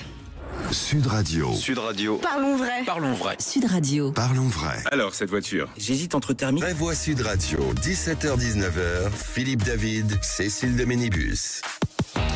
C'est non sans une certaine émotion, mesdames et messieurs, que je vous annonce officiellement une séquence inédite. C'est fait par des professionnels, bien entendu. Personne ne sera blessé. C'est le coup de gueule de Philippe David. Les Vraies Voix Sud Radio. Comme d'habitude, je vais remettre le clocher au milieu du village, un village qui se situe dans le 3e arrondissement de Paris. Pourquoi le 3e arrondissement? Parce que c'est là que se trouve le siège de Terra Nova, think tank de gauche bien connu, pour avoir théorisé il y a quelques années que la gauche devait parler aux personnes issues de l'immigration plutôt qu'aux classes populaires. Une recommandation qui a été particulièrement bien suivie par le Parti socialiste et ses alliés. Les scores de ceux-ci aux élections et le départ des électeurs des quartiers populaires vers le Rassemblement national étant là pour le prouver. Et comme on ne change pas une méthode qui perd, Terra Nova a dévoilé hier un nouveau rapport recommandant d'accueillir entre 250 000 et 310 000 nouveaux immigrés chaque année jusqu'en 2050 pour conserver un équilibre viable entre cotisants et bénéficiaires du système social, car sans eux, selon Terra Nova, notre économie vacille. Dans ce rapport, les métiers en tension comme les aides à domicile, le BTP et le nettoyage sont mis en avant, histoire de bien rappeler que la France a besoin de main-d'œuvre. Alors rappelons, comme les chiffres nous le disent, que la France compte, Français ou étrangers en situation régulière, des millions de personnes qui cherchent un emploi. Je cite le site de France Travail. En moyenne, au premier trimestre 2025, en France, hors Mayotte, le nombre de personnes inscrites à France Travail qui ne sont ni en attente d'orientation, ni en parcours social s'établit à 6 494 600 personnes, catégorie A, B, C, D, E, au premier trimestre 2025. Au sein des deux catégories créées en janvier 2025, 26 600 sont inscrites en parcours social catégorie F et 809 300 personnes bénéficiaires du RSA inscrits automatiquement sont en attente d'une orientation par le réseau pour l'emploi, c'est la catégorie G. En clair, si on ajoute les 7 catégories de France Travail, 7 330 500 personnes cherchent un emploi dans l'Hexagone et il faudrait faire entrer des centaines de milliers milliers de personnes par an pour pourvoir les pénuries de main-d'œuvre. Mais de qui se moque-t-on? La formation professionnelle, ça sert à quoi? De plus, comment peut-on justifier l'entrée massive d'immigrés alors que François Mitterrand disait en 1989 que le seuil de tolérance avait été atteint dans les années 70. Enfin, pour conclure, si on fait entrer 310 000 personnes par an d'ici 2050, peu ou prou le nombre d'entrées annuelles en ce moment d'ailleurs, cela fera plus de 7 millions d'entrées. Finalement, si le grand remplacement a été théorisé par l'extrême droite, c'est la gauche qui aujourd'hui rêve de le réaliser pour le plus grand bonheur du MEDEF et pour que la gauche retrouve enfin les électeurs qu'elle a perdus grâce à Terra Nova. Le micro est fermé. Ah pardon, oui, ça y est. J'ai compris, c'était remarquable, lumineux, non, et impeccable, vraiment. Ben non, mais pourquoi? Moi, ça m'interpelle pas du tout. On a besoin de main-d'œuvre partout. Tu t'aperçois qu'il n'y a plus personne dans les restaurants. Il y a 7 330 500 personnes. Oui, mais là, c'est de la théorie, c'est bien ce que tu dis. Je l'entends, moi aussi, je peux te le dire. Ah, mais moi, je peux vous dire une chose. Qui va bosser. Ah, mais je peux vous dire une chose. Tu vas dans plein de restos, dans plein d'endroits, plein de gens sans papier sont embauchés et pas les Français, si vous voulez. Mais parce que les patrons voyous qui embauchent des gens sans papier ne sont pas assez sanctionnés. Il n'y a pas que ça, il n'y a pas que ça. Il n'y a pas que ça, il y a plein de Français qui ne veulent pas faire les jobs de base. Je peux vous dire une chose. Il y a un vrai sujet sur ceux qui sont RSA, vous leur supprimez le RSA, la CMU, là ils iront travailler. Oui, mais c'est de la théorie tout ça. Moi je trouve ça... Si on le mettait en pratique. Philippe David, je trouve ça dangereux ce que vous dites parce que... Ah bon? En quoi c'est dangereux? Laissez-moi finir, détendez-vous 2 secondes. On va y arriver. En fait le truc c'est que... Calmina Malovigno. Un pays moderne, c'est un pays qui est ouvert sur le monde. Ça c'est le premier sujet. Le deuxième sujet, c'est que parmi ces 7 millions de personnes qui recherchent un travail, force est de constater que pour certaines, mais j'ai pas les chiffres, elles ne veulent pas, comme disait mon ami Bruno, elles ne veulent pas faire telle et telle tâche. Par exemple, dans le BTP, dans la cuisine, dans la restauration, voilà. Ok. Et puis on va prendre un autre métier. On va prendre le métier, par exemple, de médecin. Oui. Là, par exemple, médecins, on recherche des médecins. Là, on en a besoin, oui. On en a besoin parce que nos médecins, nos chères têtes élitistes intellectuels de médecine ne veulent pas aller se mettre dans tel et tel territoire de France. Tout à fait d'accord. C'est une réalité aussi. Il faut pas crier comme ça en permanence contre tout. Excusez-moi, pour aller faire le service dans les restaurants, on fait une formation professionnelle parce que vous dites faut qu'on soit ouvert, mais c'est un droit de toucher des aides sociales pendant toute sa vie, l'aide au logement, le RSA. Parce que la société c'est pas un droit. La société française elle est faite comme ça, et il y a des gens qui en abusent. Excusez-moi. Vos objections n'affirment absolument pas le point de vue de Philippe David. Je suis navré, sérieusement. Ce que vous dites, Pierre-Yves, ça n'est absolument pas contradictoire avec le tableau statistique qu'il donne. Parce qu'en fait, derrière les statistiques, les statistiques qui ont été communiquées n'ont pas été approfondies. Donc on ne sait pas ce qu'il y a derrière les 7 millions. D'accord. Donc en fait, quand avec Bruno, on parle d'une partie de la population en recherche d'emploi qui ne veut pas faire tel et tel job, c'est une réalité, d'accord? Mais donc du coup c'est une contradiction par rapport à la démonstration qu'il veut faire. Par rapport à ce que dit Philippe David en disant en gros on a la main d'œuvre qu'il faut en France, on n'a pas besoin de faire moi je dis que non. Et ben avec 7 millions de personnes, on n'a personne pour aller nettoyer les bureaux. Je te propose de prendre la tête de France Travail et de faire travailler les 7 millions de personnes. Moi je vais vous dire dans ces cas-là, vous voulez pas travailler les aides sociales à fuera. Ouais mais c'est facile, mon cher. Philippe, ce qu'on fait pour la prochaine fois, on invite Thibaut Guillouis, qui est le DG de France Travail. Moi, je veux bien qu'on organise un échange et on en parle calmement. Calmement, parce qu'il faut de la sérénité pour aborder ces sujets-là. Les amis, je vais vous parler un peu de moi, ça va détendre tout le monde. Je sortais de la méthode Coué, je n'avais plus du tout de travail, Et ben j'ai fait des cartons dans une boîte de prod pendant 1 an. Et ben voilà. Tu as fait quoi? Des cartons. Des cartons de quoi? Des cartons, j'ai emballé des choses. Mais on n'a pas dit le contraire. T'es intermittent du spectacle. En gros, t'es intermittent du spectacle, journaliste intermittent du spectacle. Non, pas du tout. Mais parce que t'as voulu le faire, mais il y a des gens qui n'ont pas envie de faire, de balayer dans la rue, d'aller travailler dans un restaurant à la plonge. C'est tout. Il va falloir qu'on fasse un débat là. Mais vous êtes de mauvaise foi. Non, mais pas du tout. Vous opposez à un propos technique et indiscutable des arguments psychologiques. Mais voilà. En fait, j'ai compris.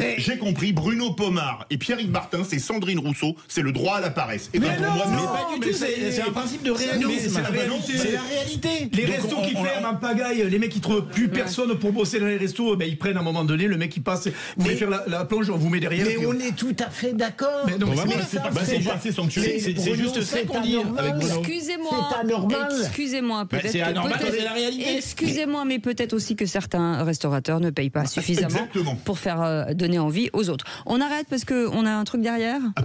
On se fait des bisous. On arrête. Voilà, allez, des petits bisous. Merci beaucoup Philippe. Un petit bisou, Philippe Bidler. L'info en plus avec Félix Mathieu. Les vraies voix Sud Radio. Et du jamais vu au tribunal de Bordeaux, une bagarre générale a éclaté en marge d'un procès d'assises. Procès de 8 hommes, dont 3 pour meurtre, après une fusillade mortelle en janvier 2021, quartier des Aubiers à Bordeaux, sur fond de rivalité entre quartiers. Des hommes cagoulés étaient descendus d'une voiture en bas d'un immeuble, puis avaient ouvert le feu à l'arme automatique. Lionel, un jeune de 16 ans, un jeune homme, avait succombé à ses blessures. Lui qui se trouvait là pour vendre des sodas et des bonbons en bas de son immeuble pour financer un voyage scolaire. Et hier, donc, c'est lors du procès de cette affaire que dans l'enceinte même de la cour d'assises, lors de la suspension de l'audience,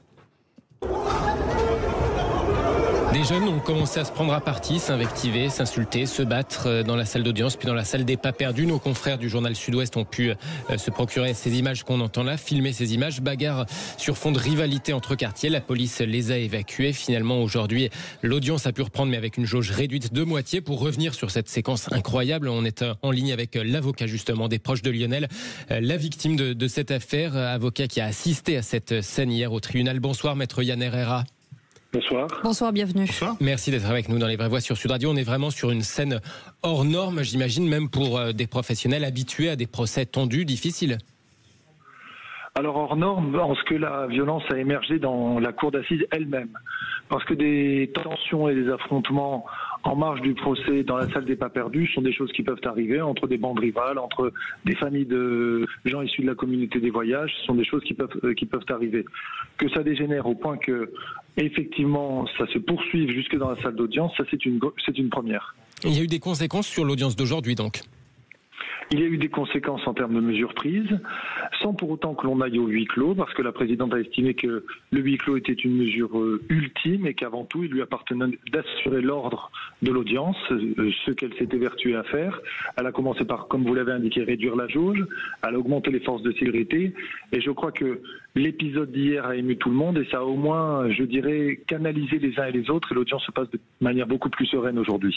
On imagine que le procès est assez difficile, choquant pour vos clients, les proches de Lionel. Cette scène de violence lors de l'audience a dû leur causer un surcroît de traumatisme quelque part.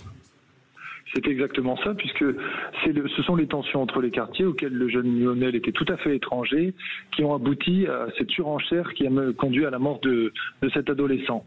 Et là, alors que c'est un moment où doit émerger la vérité, un moment pénible, puisque les accusés nient totalement leur participation, de sorte que la seule vérité que l'on puisse trouver, c'est celle qui ressortira de l'enquête, eh bien vous avez une irruption de la violence, de nouveau, sous ses yeux, et comme un rappel de ces faits qu'elle a vécu il y a 4 ans. Maître, est-ce que ça va créer un précédent maintenant sur des procès où il va falloir peut-être anticiper, en tout cas de même nature ? Je ne pense pas, parce que ça fait longtemps, encore une fois, qu'il peut y avoir des procès sous haute tension, et ça fait partie des choses qui s'organisent en amont. On ne sait pas très bien pourquoi hier les choses ont pu dégénérer comme ça et les forces de l'ordre ont pu être débordées, mais normalement ce sont des choses qui s'anticipent, des procès avec un certain nombre de prévenus, avec des faits graves et des tensions entre différents camps dans certains types de dossiers à risque. C'est pas nouveau en réalité, donc je ne suis pas persuadé qu'il y ait plus simplement, on va essayer d'anticiper, d'avoir un nombre de personnel de sécurité adapté au procès en question et aux visiteurs, au public prévisible. Merci beaucoup. Pardon, Maître Herrera a tout à fait raison. J'ai connu beaucoup d'affaires où il y avait des tensions à l'extérieur, des violences graves, mais à l'intérieur, je n'ai jamais vu ça. Merci beaucoup, Maître Yann Herrera, en tout cas, d'avoir accepté notre invitation. Merci, Félix Mathieu. Vous restez avec nous dans un instant. Le tour de table de l'actu de nos vraies voix. Philippe Bilger, de quoi parle-t-on ? Alors, Brigitte Bardot a crevé l'écran. Tant mieux. Avec vous, Pierre-Yves Martin. Alors, Brigitte Bardot a crevé l'écran. Bruno Pomar. Brigitte Bardot a crevé l'écran. Monsieur, c'est vraiment un grand moment. J'en peux plus de vous. Vous avez bien entendu. Hein. Appelez-moi la sécurité. Embarquez-les, s'il vous plaît. Sud Radio. Sud Radio, parlons vrai. Parlons vrai. Sud Radio. Parlons vrai. Les vraies voix Sud Radio, 17h-19h, Philippe David, Cécile de Ménibus. On s'entendait très bien dans cette émission il y a quelque temps.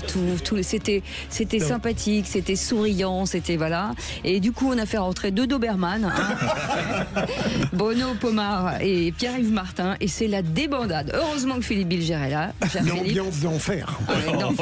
D'enfer. Avec Philippe David, bien entendu, on est ravis de vous accueillir. Le 0826 300 300. Vous savez que vous pouvez intervenir à n'importe quel moment, et on sera ravis. Et tout de suite, le tour de table de l'actu de nos vraies voix. Bienvenue dans votre cours d'anglais de la collection Objectif Langue aux éditions Assimil. Philippe Bilger, do you speak Trump? Yes, I try. C'est la dictée en anglais de Philippe Bilger. Great, best, worst. It is ridiculous. Everything before. C'est du russe, non? Mon accent est parfait. J'adore. Ah bon? Le tour de table. De l'actualité. J'adore. Et on félicite Maxime qui a fait ce magnifique jingle. Philippe Bilger. Hier, j'ai écouté avec beaucoup de plaisir et d'attention Brigitte Bardot durant 47 minutes, questionnée par un journaliste, le responsable du service culture de BFM TV. Un questionnement très fin et délicat, il faut le reconnaître. Je l'ai trouvé, il y a des malappris qui sont permis de critiquer son âge, ce qu'elle est devenue physiquement, et pourtant, quand on regarde la magnifique bébé d'il y a 60 ans, 70 ans, et celle qu'elle est devenue avec un charme incroyable, une émotion souriante, une intelligence qui se moquait parfois d'elle-même. J'avoue que j'ai été ébloui par cette femme et j'ai beaucoup aimé tout ce que j'adorais avant, c'est-à-dire son parler vrai sur MeToo, sur le cinéma français, sur le Festival de Cannes, sur l'ambiance détestable à l'Assemblée nationale. Bref, elle n'était pas totalement conforme à cette femme qui a un provocateur et total parler vrai, mais tout de même, c'était un grand moment.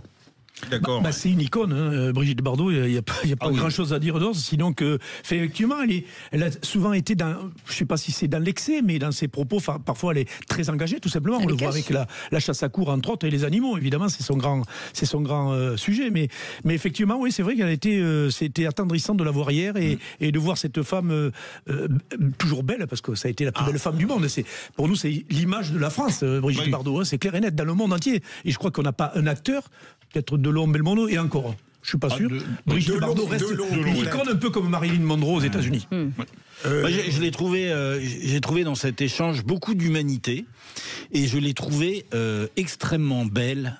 J'ai trouvé qu'elle avait par moments un regard qui était très puissant et qui passait tantôt de la mélancolie, un petit peu de tristesse, un petit peu de gravité, et tantôt un esprit joueur. Et j'ai adoré la fin de son interview où elle a dit: on va se faire un coup de champagne. Et j'ai trouvé qu'il y avait un côté pétillant, et ça ressemblait bien à la tonalité de cette personne.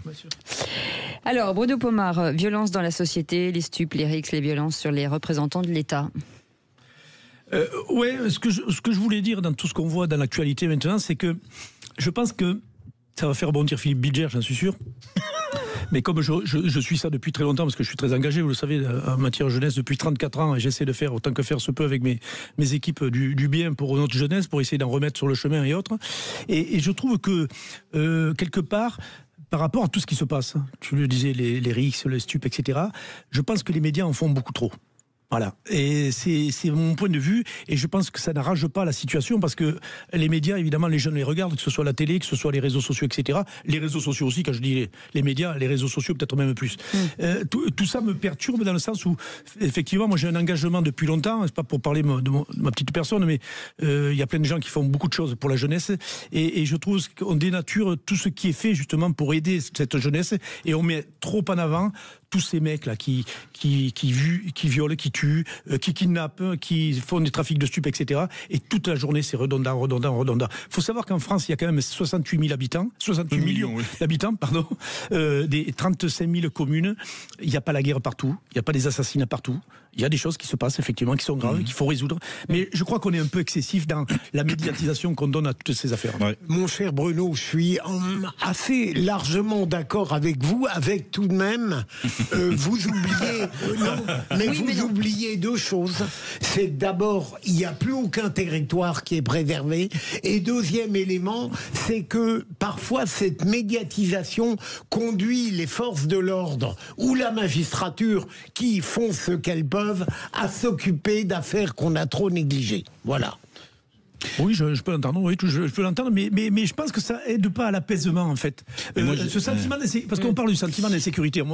Non, c'est plus un sentiment d'insécurité, il y a un manque total de sécurité dans ce pays. Le sentiment d'insécurité, moi je le vois dans les quartiers quand j'y vais, les gens ont besoin de voir du bleu, ont besoin de voir l'autorité, l'institution. Et effectivement, les gens ont peur. Mais ont peur, pas tant parce que ça peut se passer à côté de chez eux, parce qu'ils entendent dans cette sphère médiatique toutes ces informations qui leur viennent, bam, en pleine gueule. Quoi. Et c'est aussi la responsabilité de chacun, quand on se réveille le matin, d'essayer d'avoir une approche positive. Moi, de ton témoignage, j'identifie quand même une carence collective et individuelle dans le fait de positiver, de voir les choses plutôt vers à moitié plein qu'à moitié vide. Bien sûr, et du coup, cette disposition mentale... Il y a plein de gens qui les ont dénis. Ça n'obscure pas le fait qu'il y a des problèmes, on le sait. Et j'en vois et j'en côtoie malheureusement des jeunes qui causent des problèmes dans un paquet de villes. Mais pour autant, il y a plein de choses qui se passent super bien. Oui, mais c'est pour ça que j'ai posé la question au maire tout à l'heure. On n'est pas au Mexique, on n'est pas en Colombie. Non, mais elle posait la question à des maires qui disent, et oui, effectivement, on a fait du déni. Donc c'était bien aussi d'en parler, de soulever aussi ces sujets. Pierre-Yves Martin, tant que vous êtes là, vous allez revenir sur un sujet important, puisque là on parle d'artisans qui pourraient fermer parce que MaPrimeRénov', en tout cas, ne fait pas son travail. Les agences ANA, en l'autre. Exactement. J'aurais pu vous parler des 47 minutes d'interview de Brigitte Bardot, mais je ne le ferai pas. J'ai été frappé tellement bien que... Non, j'ai été frappé par... Il y a tout de même des choses incontestables. Oh là là. Bon, je peux en placer une avant que je parte définitivement. Mais restez dans la ligne du début. D'accord. Alors, PrimeRénov', c'est un dispositif, tout le monde connaît, avec un enjeu d'économie d'énergie, de développement durable, et donc du coup de contribution et de subvention par rapport aux travaux de rénovation des maisons. Il se trouve que c'est géré, Cécile, comme vous l'avez dit, par l'Agence nationale de l'habitat, et que cette Agence nationale de l'habitat n'a rien trouvé de mieux que de mettre à peu près une centaine de jours pour analyser les dossiers, parce qu'elle considère que tout nouveau dossier peut comporter un exercice de malhonnêteté. Donc elle vérifie pendant 100 jours, et après il lui faut 30 jours pour régler. Enfin ça c'est en théorie. Et dans la pratique, effectivement, il y a beaucoup d'entrepreneurs qui avancent l'argent pour permettre aux particuliers de valider leurs commandes, leur rénovation, et qui se retrouvent bredouilles dans des situations exsangues et qui sont limite à devoir déposer leur entreprise.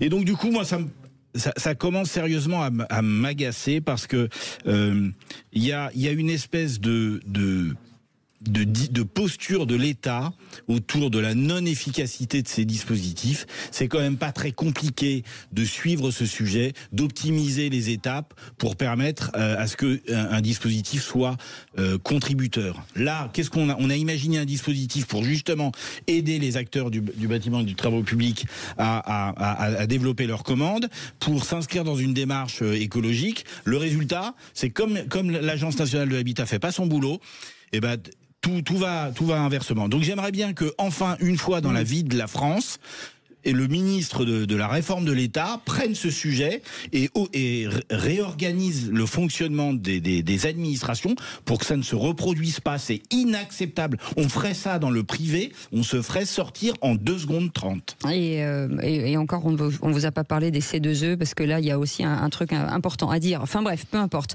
Merci beaucoup. Allez, vous restez avec nous.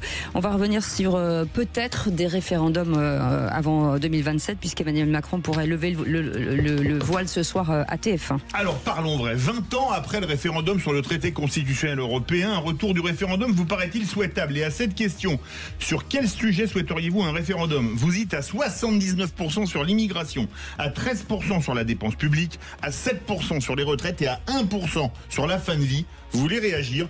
Vous avez d'autres sujets en vue? Venez nous le dire au 0826 300 300. On fait une petite pause. Les vraies voix reviennent dans un instant. Sud Radio, votre attention est notre plus belle récompense. Tous les week-ends, je suis branché Sud Radio, mais ça fait quelques années déjà.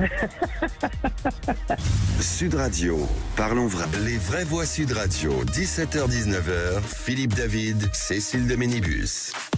Les vraies voix jusqu'à 19h, et c'est un plaisir de vous accueillir tous les jours. En tout cas, c'est tous les jours une joie d'être avec vous, avec Philippe Bilger, qui est très content de venir tous les jours. Ah, je suis très content. Voilà, avec cette équipe, vraiment, je suis emballé. Oui, je suis emballé. Ouais, non, mais vraiment. C'est gentil, merci beaucoup. Il y a des gens avec lesquels j'aime être en désaccord, et d'autres dont je m'inquiète quand ils sont d'accord avec moi. En tout cas, c'est Bruno Pomar, en face de lui, président d'Initiative Sécurité Intérieure et maire de Belleflou, et Pierre-Yves Martin, consultant indépendant. On vous souhaite la bienvenue. Tout de suite, le coup de projecteur des vraies voix. Les vraies voix Sud Radio, le coup de projecteur des vraies voix.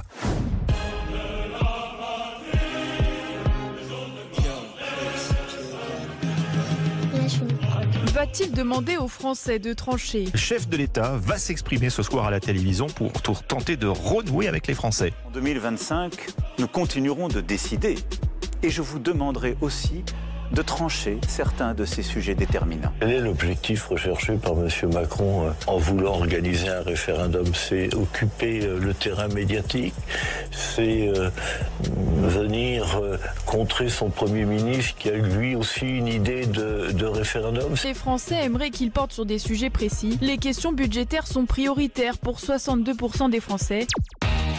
Y aura-t-il donc des référendums avant 2027? Emmanuel Macron pourrait le lever, en tout cas lever le voile ce soir lors de son grand entretien sur TF1. En coulisses, chaque camp défend déjà ses priorités. Alors parlons vrai, craignez-vous un coup de com' de la part d'Emmanuel Macron? Et à cette question, sur quel sujet souhaiteriez-vous un référendum?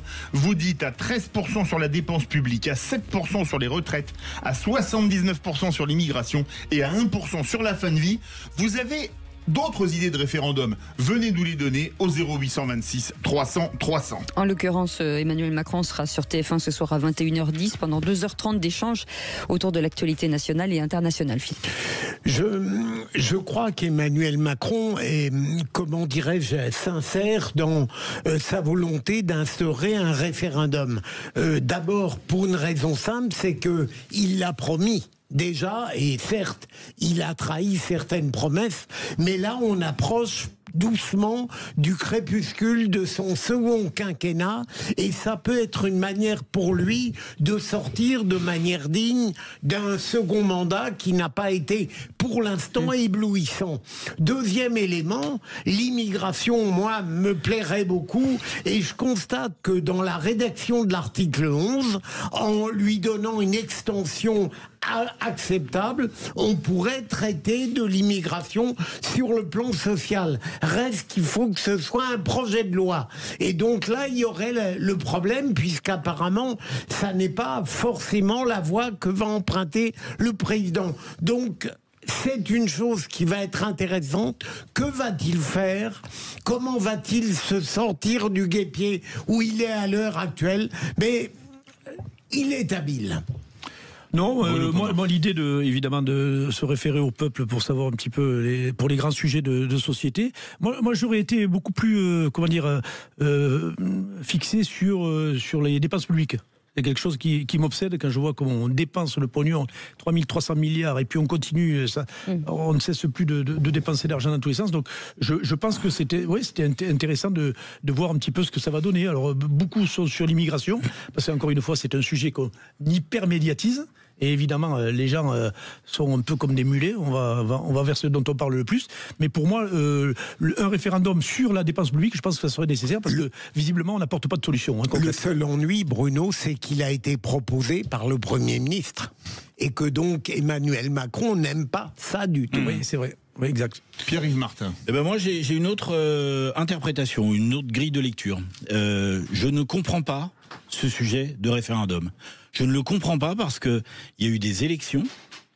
Il me semble que, notamment législatives, il me semble que les blocs et les tendances qui ont été exprimées lors de ces suffrages sont assez inquiétants ou assez nets, et que de ce fait, ça sert à rien. Enfin, le peuple a voté, et quelque part, il a voté en plaçant le RN, puis France Insoumise on a trois blocs, sur des niveaux. Ouais, d'accord. Mais du coup, il y a quand même une expression d'un ras-le-bol. Et donc, du coup, une fois que le peuple a dit j'en ai ras-le-bol, en fait, ça sert à rien de refaire un dispositif de type référendum. Parce qu'en fait, ce que l'opinion, de ce que je comprends, je peux me tromper, hein, je marche sur des œufs, mais de ce que beaucoup, ouais, mais toujours avec élégance. Oui, c'est vrai. Merci. Vous voulez un référendum, Pierre-Yves Martin, doit-il rester dans les lois? Venez le dire au 0826. Je pense que c'est important, parce qu'actuellement, on est dans une situation de blocage total. On a trois groupes. Et on surtout, je ne vous comprends pas, la Pierre-Yves, parce que le résultat des législatives, il y a eu un front républicain qui a dénaturé complètement les résultats du premier tour. Oui. Là, votre raison. Oui, mais il y a quand même 10 millions. Il y a quand même 10 millions d'électeurs qui ont voté pour le Rassemblement national. On est bien d'accord. Oui. Bon, donc du coup, c'est un signal hyper fort, d'accord. Oui, mais... Et donc du coup, rien n'a été fait par rapport à ce signal. Voilà, rien n'a été fait. Mais donc qu'est-ce que tu voulais qu'on fasse? Je sais pas, un gouvernement d'union nationale, faire rentrer. En fait, ce que j'ai l'impression qu'à chaque fois, on remet un nouveau référendum. C'est un peu comme quand Bayrou dit tiens, on va faire une commission, quoi. C'est vieux comme la Troisième République. Ça va les occuper, il se passera rien, et puis on va gagner du temps. C'est un peu comme ça que je l'entends. Mais j'ai une vision peut-être trop sévère. Ça n'a rien à voir avec vos ateliers de réflexion. Philippe Bilger, je vous déteste. Et il vous le rend bien. Une question. On parlait la semaine dernière, c'était des bruits qui couraient dans les couloirs, qu'on pourra avoir notamment un référendum sur les rythmes scolaires. Est-ce que vous croyez pas que pire chose à faire serait de faire un référendum sur un sujet qui n'intéresse personne comme celui-là, et où il y aurait 20% de participation? Ce serait pas pire que de ne pas faire de référendum? Je suis de votre avis. On ne peut pas choisir n'importe quel sujet, même dans le cadre d'un QCM. Il faut que ce soit à la hauteur de la consultation populaire. On n'en a pas eu depuis des lustres. 20 ans.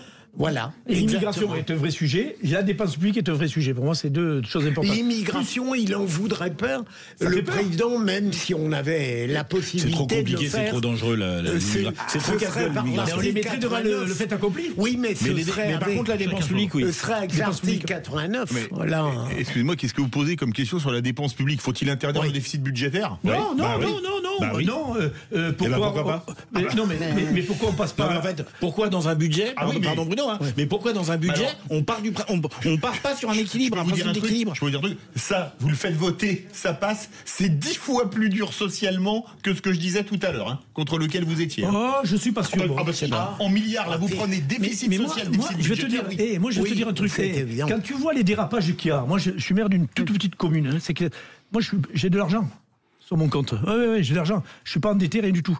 Quand le préfet nous donne des consignes en nous disant attention à l'argent que vous gérez en tant que maire, etc., je leur dis mais dites donc, les amis, ceux qui nous gouvernent, ils nous donnent pas l'exemple. Non, mais c'est ça. C'est pour ça qu'à un moment donné, je pense que les dépenses publiques, c'est quelque chose d'important à prendre en compte, d'annuler tout un tas de commissions à la con, tous ces trucs qui existent et qui servent à rien. Le CC en premier, ça coûte de 300 millions d'euros par an. Ça sert strictement. Le Conseil économique, social et environnemental. Ça sert strictement à rien. Ça fait des rapports comme ça. J'y ai participé à des sessions. Ça part, ça charge et ça paye du monde à rien branler. Voilà. Mais ça ne sera jamais soumis au référendum, ça, Bruno. Il faut être sérieux. Oui, alors on fait plus rien. Non mais exemple, s'il y avait un référendum, on a mis 4 sujets, là, on en parlait avec Cécile, sur lequel vous voudriez faire un référendum. Vous le feriez sur quoi, chacune des vraies voix? Immigration, moi, s'il est possible, si on peut le faire, si on le rapporte aux problèmes sociaux et économiques, on a le droit d'y introduire l'immigration. Si c'est concevable constitutionnellement, je suis à fond pour. Les Français, c'est ce qu'ils veulent. Sur quelle question, par exemple? Mais quelle question vous poseriez sur l'immigration? Faut-il, par exemple, arrêter radicalement le flux des entrées illégales? D'accord. Ouais, je suis d'accord avec toi, mon cher Philippe, mais comment on fait? Oui. Après, parce que dès lors qu'on ne contrôle pas les frontières, c'est là où il y a le truc. Par contre, sur les déficits, ça serait, à mon avis, peut-être plus réalisable. Je sais pas. Vous feriez quoi sinon? Sur quoi, par exemple? Sur quoi, par exemple, comme autre sujet par rapport aux 4 qu'on a mis? Ce que je disais, les autres défenses publiques, si vous aviez. Non, j'ai pas d'idée. Non, mais sur le budget, il y a une vraie question du référendum qui est décidez-vous d'utiliser la même approche budgétaire et le même pilotage budgétaire pour l'État que dans une entreprise ou pour un particulier. En fait, c'est des principes tout simples. Et du coup, il peut y avoir effectivement une espèce de raz-de-marée. Il faut que ce soit applicable. Oui, mais ça c'est plus pratique que le problème d'immigration. Quand tu commences un budget, quand tu commences à construire ton budget et qu'il est déjà déficitaire, il y a juste un problème. Si tu te pointes devant ton banquier en lui disant bon alors je gagne 100, mais en fait je vais en dépenser 125.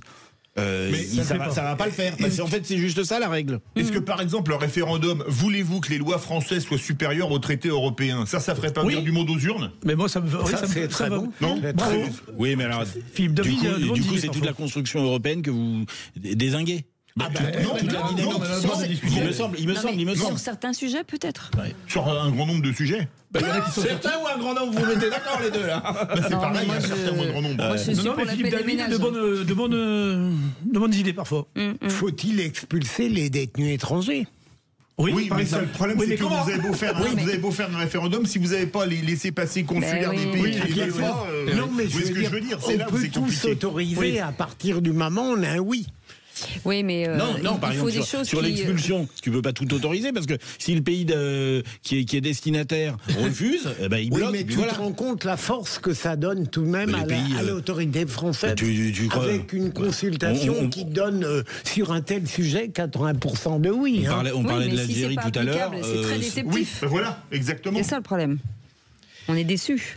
Donc, qu'est-ce qu'on fait? Mais d'ailleurs, pour tous les sujets, le problème se pose parce qu'en réalité, une fois que le peuple français a dit oui, ça implique que la mesure soit traduite de manière opératoire par un pouvoir politique qui est capable de la mettre en œuvre. C'est tout à fait ça. Comme c'est pas le cas, donc voilà. On repart à zéro. Donc pour vous, ce soir, c'est de la com et ça va s'arrêter là. Est-ce qu'on a besoin vraiment d'un référendum? Est-ce qu'on peut pas juste écouter, en tout cas, les Français qui disent la même chose? Cécile, il faut très bonne question, mais il faut penser que non, mais réellement que c'est d'abord en progrès, Cécile, en progrès, que c'est d'abord pour Emmanuel Macron une manière de s'en tirer. Oui, il faut voir ça comme ça. Oui, absolument. Se redorer un peu le blason, quelque part. Oui, tout à fait. Tu as raison. Pourquoi? Pour quel avenir? Je ne sais pas en tout cas. Et donc du coup, sur les gilets jaunes, en fait, on en parlait l'autre fois. Il y a quand même beaucoup de matière qui a été exprimée, formalisée, etc. Jamais réellement exploitée. Les cahiers de doléances. Je pense que si, au lieu de faire des référendums, si on mettait une équipe dédiée pour traduire tout ça et sortir une synthèse avec des engagements clairs et une feuille de route. Comité Théodule. Et on ferait des ateliers de travail. Surtout qu'on peut les consulter maintenant. Oui. Allez les amis, merci beaucoup en tout cas. C'était très sympa de vous avoir. Merci Philippe Bilger, merci Bruno Pomar, merci Pierre-Yves Martin. Dans un instant, avec Nicolas Leroy, on va vous parler de l'armement par la voie en tout cas de l'emploi avec nos invités et en l'occurrence Gérard Longuin sera avec nous, ancien ministre de la Défense et de l'Industrie. Juste après, à partir de 20h, Philippe David. Les vraies voix du foot. Et on va avoir un menu très copieux. On va parler de la Ligue de football professionnel qui va peut-être être réformée. Évidemment, la dernière journée de championnat, les trophées UNFP et on conclura avec les affaires d'arbitrage parce que là, c'est complètement fou. Allez, restez avec nous. On reste ensemble, bien sûr, jusqu'à 21h même cette fois-ci.